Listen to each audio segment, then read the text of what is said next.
යාළුවනේ ඔන්න අද වෙසක් පෝය දවස. අද අපි ට්‍රිප් එකක් යනවා. මඩුපල්ලි තමයි යන්නේ. උදෙන්ම නම් වීඩියෝ ගන්න හම්බුනේ නැහැ මට. මොකද වෙලා ගිහිල්ලා තිබුණේ. අපි ලෑස්ති වෙලා මේ යනින් ගමන් තමයි ඉන්නේ. අපි යද්දී 6:00 විතර වුණා. අපිට නැගිටින්නත් වෙලා ගියා, ලෑස්ති වෙන්නත් වෙලා ගියා. ඉතින් දැන් අපි යනින් ගමන් තමයි ඉන්නේ. අපිට මුලින්ම පරාටා දන්සලක් හම්බුණා. ඔතන තමයි සෙනග වැඩි හින්දා වීඩියෝ නම් ගන්න හම්බුනේ නැහැ. ඔතන ඉතින් කට්ටිය චුට්ටක් ෆොටෝ එහෙම ගැහුවා. ඊට පස්සේ අපිට කඩල දන්සලක් හම්බ වුණා. දැන් අපිට බීම දන්සලකුත් හම්බ වුණා. අපි එතනින් බීමත් බීලා ගියා ඉතින්. ඊට පස්සේ අපි ඔන්න ඔය පල්ලියට ගියා. වීඩියෝ ඇතුලේ ගන්න හම්බුනේ නැහැ. ටික දුරක් යනකොට අපිට යෝගට් දන්සලකුත් හම්බුණා. අපි එතනින් යෝගටුත් ගත්තා. දැන් අපි ඉන්නේ අනුරාධපුරේ. අනුරාධපුරේ නම් කොහෙවත් අපිට යන්න හම්බුන්නේ නැහැ. මොකද අපිට යන්න වෙලා යන හින්දා. දැන් ටිකක් හවස් වෙලා අපි ඇවිල්ලා තමයි ඉන්නේ මඩුපල්ලියේ. කට්ටියම පැදුරු දාගෙන අද රෑ ඔතන තමයි ඉන්නේ අපි. කෑම එහෙම අරගෙන ඇවිල්ලා ඔතන කාලා නිදා ගන්නවා. මං නම් කවදාවත් ගිහිල්ලා නැහැ. පළවෙනි පාර තමයි ගියේ. මං බෞද්ධනේ, අපේ අයියා කතෝලික. මං එයාලා ගැන එහෙම ආගම ගැන දන්නේ නැහැ වැඩි විස්තරයක්. පල්ලිය ඇතුලේ වීඩියෝ කරන්න තහනම්. ඒකින්ද මං වීඩියෝ එහෙම වැඩිය ගත්තේ නැහැ. අපි උදේ පාන්දර ලෑස්ති වෙලා තමයි ඔය පල්ලියට ගියේ පූජාවට. අයියා ඔන්න ඔතනදි චූට්ටක් පල්ලියේ වීඩියෝ එකක් ගත්තා මං කිව්වට පස්සේ. එහෙම වැඩිය වීඩියෝ පල්ලිය ඇතුලේ ගත්තේ නැහැ. දැන් ඉතින් පූජාව ඉවර වෙලා තමා තියෙන්නේ. දැන් ඉතින් අපි ඔය අයියටයි මල්ලිටයි බාර දෙකක් තිබ්බා ඔප්පු දෙන්න.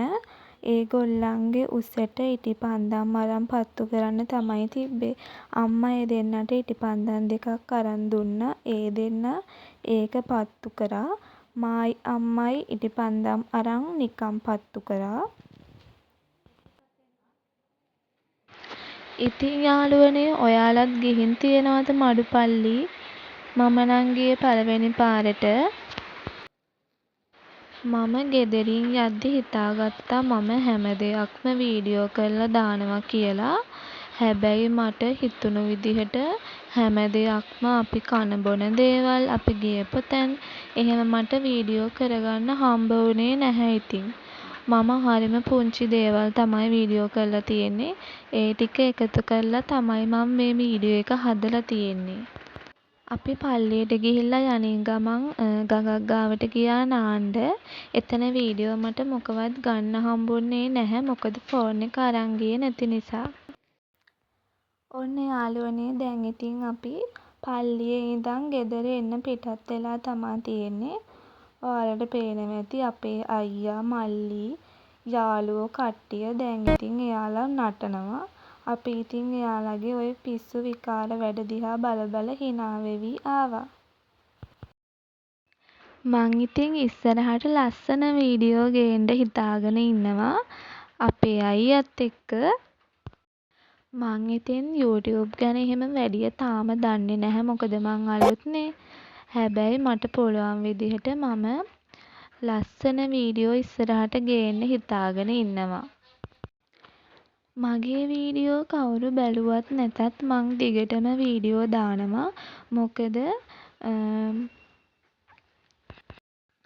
මගේ වීඩියෝ මං කවුරු බැලුවත් නැතත් channel එකට දානවා. මොකද මට ඒවා ඉස්සරහට බලලා සතුටු වෙන්න පුළුවන් හින්දා. ඔය ඉතින් පහුවෙනිදා අපි ට්‍රිප් එක ගිහින් ආවා. දැන් මායි අයියයි ගෙදර යනින් ගමන් තමයි තියෙන්නේ. ඔය දැන් ඉතින් අපේ ගම බලන්නකෝ අපේ ගමේ ලස්සන. ඔයාලට දැනෙන විදිහට ඔයාලා කියන්න ජීවත් වෙන්න හොඳම ගමද නගරයද? මට නම් ඉතින් ඒ දෙකම හොඳයි. මොකද මං නගරෙත් ඉඳලා තියෙනවා ගමේත් ඉඳලා තියෙනවා. ගම ලස්සන වුණාට ගම හරිම දුෂ්කරයි.